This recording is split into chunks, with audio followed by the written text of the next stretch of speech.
শিলংয়ে ভারতকে কাঁপিয়ে ঢাকায় বাংলাদেশ ফুটবল দল ফিফা র্যাঙ্কিংয়ে ৫৯ ধাপ উপরে থাকা দলের বিপক্ষে এশিয়ান কাপ বাছাই ড্র করায় স্বস্তি। মেঘালয়ে জয়ের সুযোগ হাতছাড়া হলেও দলকে চাঙ্গা রাখছেন হামজা চৌধুরী, সতীর্থদের জুগিয়েছেন সাহস। এশিয়ান কাপের মূল পর্বে ওঠার আশা লাল সবুজ তারকার।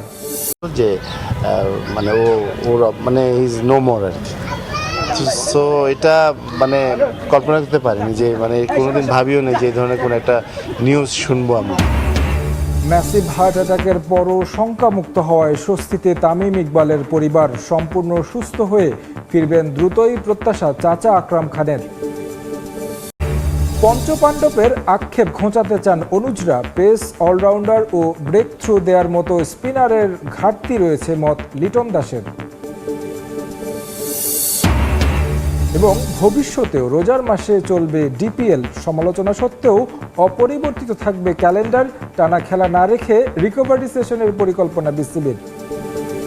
দেশে ফিরেছে বাংলাদেশ জাতীয় ফুটবল দল। শিলং থেকে গুয়াহাটি হয়ে ঢাকা ফিরেছে লাল সবুজের প্রতিনিধিরা। দলের সঙ্গে ঢাকায় ফিরেছেন শেফিল্ড তারকা হামজা দেওয়ান চৌধুরী।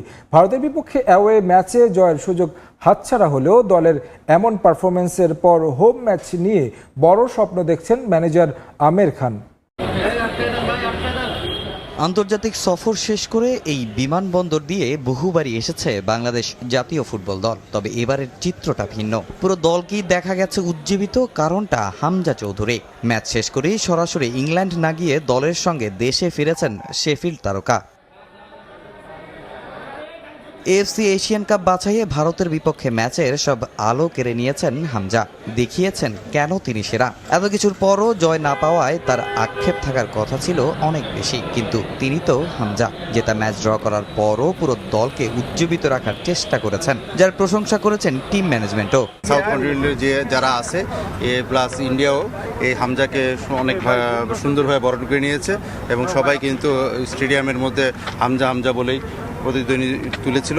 আমি মনে করি এইটা এই সাবকন্টিনেন্টের জন্য একটা ভালো দিক হয়েছে যে এরকম মানের ফুটবলার আসলে হয়তো ভবিষ্যতে এই অঞ্চলের ফুটবলের ডেভেলপ হবে। ভারতের বিপক্ষে সুযোগ নষ্টের মাসুল দিয়ে ড্র করার পরও ফুটবলারদের মানসিকভাবে চাঙ্গা রেখেছেন হামজা চৌধুরী। এশিয়ান কাপের চূড়ান্ত পর্বে যাওয়ার সুযোগ রয়েছে 4 দলের সামনে। মূল পর্বে ওঠার লক্ষ্যে পরের ম্যাচগুলোতে জয় চায় বাংলাদেশ জাতীয় ফুটবল দল। স্কোরিংয়ের সমস্যা কাটাতে এই জায়গায় আরও কাজ করতে চান ফুটবলাররা। শিলংয়ের জওহরলাল নেহেরু স্টেডিয়ামে অল্পের জন্য জয় হাতছাড়া হয়েছে বাংলাদেশ জাতীয় ফুটবল দলের। ভারতের গণমাধ্যম যখন বাংলাদেশকে প্রশংসায় ভাসিয়ে নিজেদের ফুটবলারদের ব্যর্থতার পোস্টমর্টেম নিয়ে ব্যস্ত, তখন সুযোগ মিসের আক্ষেপ নিয়ে দেশের পথে রহমত সাদুদ্দিনরা। 2019 সালে কলকাতার সল্টলেকের মতো আবারও সেই ড্র নিয়ে দেশে ফিরতে হচ্ছে লাল সবুজকে। এশিয়ান কাপ বাছাইয়ে ভারত ম্যাচের পর পুরো দলকে মানসিকভাবে চাঙ্গা রেখেছেন হামজা দেওয়ান চৌধুরী। এখান থেকে কিভাবে আরো ভালো করা যায় সতীর্থদের নাকি দিয়েছেন সেই পরামর্শ।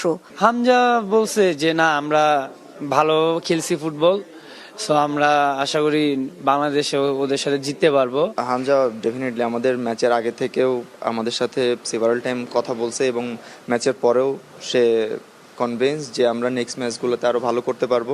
ফিফা র্যাঙ্কিংয়ে ৫৯ ধাপ পিছিয়ে থাকা বাংলাদেশের বিপক্ষে ড্র কিছুতেই মেনে নিতে পারছে না ভারত। বিশ্লেষকরা তো বটেই, সামাজিক যোগাযোগ মাধ্যমে সুনীল ছেত্রীদের ধুয়ে দিচ্ছে ইন্ডিয়ান দর্শকরা। তবে দাপুটে পারফরমেন্সের পরও বাংলাদেশ দলকে নিয়ে তেমন কোনো প্রশংসা নেই তাদের পোস্টে। শিলংয়ের জওহরলাল নেহেরু স্টেডিয়ামের 15,000 তো বটেই, গোটা ভারতের কোটি ফুটবল প্রেমীর চোখ ছিল এ ম্যাচে। যে ম্যাচ মাঠে গড়ানোর আগে হম্বিতম্বি বাংলাদেশ দল নিয়ে তাচ্ছিল্য আর ফিফা র্যাঙ্কিংয়ে 59 ধাপ এগিয়ে থাকার দম্ভ সবই দেখিয়েছে তারা। কিন্তু বাস্তবতা ছিল ভিন্ন। নিজেদের মাঠে বাংলাদেশের সামনে একরকম আত্মসমর্পণই করেছিল ভারত ফুটবল দল। জনি ইমনরা সহজ সুযোগগুলো হেলায় না হারালে এশিয়ান কাপ বাছাই ম্যাচে বেঙ্গল টাইগার্স এর কাছে লজ্জাই পেতে হতো ইন্ডিয়ানদের। শেষ পর্যন্ত হাফ ছেড়েই বেঁচেছে সুনীল ছেত্রীর দল। 2-0 বা 3-0 ব্যবধানে হারের চেয়ে গোলশূন্য ড্র তো মান বাঁচানো ফলাফল, কিন্তু জনসংখ্যা, আয়তন, বাজেট, স্ট্রাকচার, শক্তিমত্তা সবকিছুতে যোজন যোজন এগিয়ে থেকেও তুলনামূলক ছোট প্রতিবেশীর কাছে এমন নাস্তানাবুদ হওয়া মানতেই পারছে না ভারতীয়রা। আতে চরম এক ঘা লেগেছে তাদের।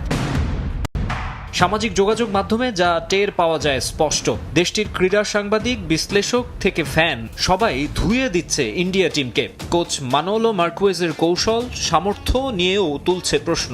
তবে বাংলাদেশ দল নিয়ে এখনো কেন যেন প্রশংসা করতে পারছে না তারা। এক হামজা দেওয়ান চৌধুরী ছাড়া কাউকেই গোনায় ধরছে না যেন। ইংলিশ প্রিমিয়ার লিগ খেলা হামজা তাক লাগিয়ে দিয়েছে সবাইকে, তাকে ইগনোর করার সুযোগ নেই। কিন্তু সার্বিকভাবে বাংলাদেশ দলের উন্নতি নিয়ে কথা বলতে এখনো কার্পণ্য ভারতীয়দের। ব্যাপারটা এমন যে কেবল নিজেদের ভুলেই জিততে পারেনি তারা, বাংলাদেশের খুব একটা ক্রেডিট নেই। ওসব নিয়ে অবশ্য ভাবছে না বাংলাদেশ। স্পোর্টস সহ নানা ক্ষেত্রে ভারতের বঞ্চনার শিকার দেশের মানুষের মাঝে ভারতকে নিয়ে তিক্ততা এখন চরমে। এশিয়ান কাপ বাছাইয়ে তাদের মাটিতে হামজাদের দাপুটে পারফরমেন্স তাই আলাদা এক প্রশান্তি এনে দিয়েছে এদেশের মানুষের মনে। তামিম ইকবাল আর বেঁচে নেই এমন খবর শুনেই ঢাকা থেকে কেপিজি হাসপাতালের উদ্দেশ্যে যাত্রা করেছিলেন চাচা আকরাম খান। পরবর্তীতে জানানো হয় হার্টে রিং বসানোর প্রক্রিয়া শুরু হয়েছে। এমন খবরে কিছুটা স্বস্তি ফেরে খান পরিবারে। বর্তমানে তামিম বেশ সুস্থ আছেন। আকরাম খানের প্রত্যাশা শিগগিরই মাঠেও ফিরবেন তামিম। তবে তার আগে দেশের বাইরে শারীরিক পরীক্ষার জন্য যাবেন বাঁহাতি ওপেনার। যে মানে মানে ইজ নো মোর আর কি।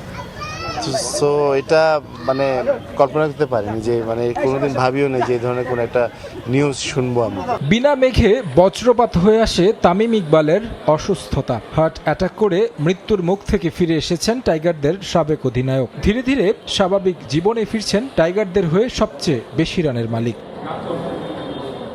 তবে সেই মুহূর্তটা কিভাবে কেটেছিল খান পরিবারের, চাচা আকরাম খান দিলেন তার বর্ণনা। এত অল্প বয়সে ছেলের মতো।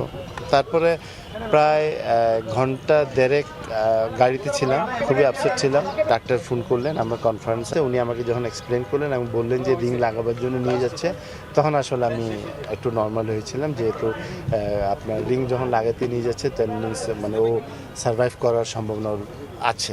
বর্তমানে ভালো আছেন তামিম, তবে অধিকতর পরীক্ষা নিরীক্ষার জন্য দেশের বাইরে যাবেন বাঁহাতি ওপেনার। কেউকে ছোট করতে চাই না, বাট তারপরেও যে আপনার বেটার ট্রিটমেন্টের জন্য প্লাস আরও অন্য কিছু ফ্যাসিলিটির জন্য। তারপর দেখা যাচ্ছে অনেকে মানে ওখানে অনেকে যাচ্ছে, ওনাদের আসলে ট্রাফিকের যে অবস্থা এবং রমজান মাস, তো সব কিছু বিবেচনা করে আমরা বললাম যে মানে এটা আমরা ঢাকার পারিবারিকভাবে আমরা ঢাকায় নিয়েছি এবং ডাক্তারদেরও কনসার্ন নিয়েছি। ওনারা বললেন যে আপনার অ্যাম্বুলেন্সে গেলেও কোনো সমস্যা হবে না। চিকিৎসা করতে বিদেশ যাবেন তামিম ইকবাল, বলেছেন আকরাম খান।